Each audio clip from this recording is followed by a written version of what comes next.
সালাম আলাইকুম। আমরা এই পার্টে দেখব নাম্বার কনভার্সন যে সিস্টেম, নাম্বার কনভার্সনের অর্থাৎ নাম্বার সিস্টেমের যে নাম্বার কনভার্সন তার হেক্সাডেসিমাল টু বাইনারি। এই পার্টে আমরা দেখব হেক্সাডেসিমাল নাম্বারকে কীভাবে বাইনারিতে কনভার্ট করতে হয়।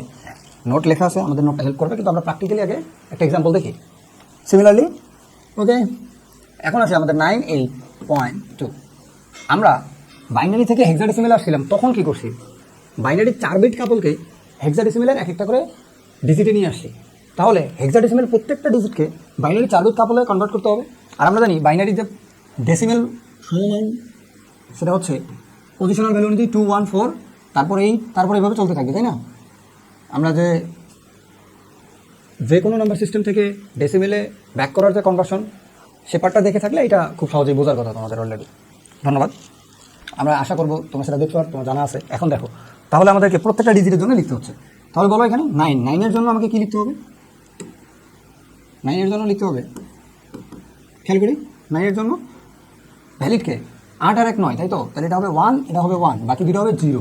ওকে, 1 0 0 1। 8 জন্য কী হবে? 8 জন্য তো এটা হচ্ছে 9, তাই তো? 8 জন্য শুধু 8 লাগবে। 8 জন্য কে লাগবে? শুধু 8।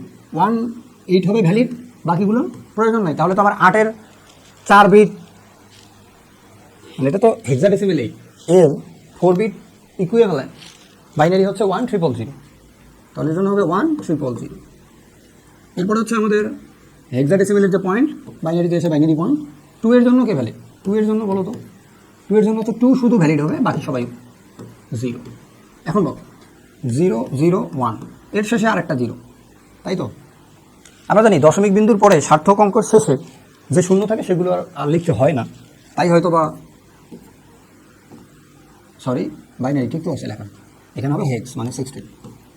ফাইনালি হয়তো এটা লিখে থাকে 0 0 1 1 0 0 0 0 1। এই যে শেষের এই জিরোটাকে স্কিপ করা যাবে। এই পর্যন্ত আমাদের দুইটা কাজ করলাম। কি কি? প্রত্যেকটা হেক্সাডেসিমালের পয়েন্টকে 4 বিট বাইনারিতে রূপান্তর, আমাদের হেক্সাডেসিমালের যে পয়েন্ট সেটা বাইনারি পয়েন্টে ঠিক রাখলাম। এরপর পরের অংশের জন্য সেম কাজ, ঠিক এটাই এখানে নোটে বলা আছে, তোমাদের নোটের জন্য হেল্প করবে। আশা করি তোমরা সহজে বুঝতে পারছো। আল্লাহ হাফেজ।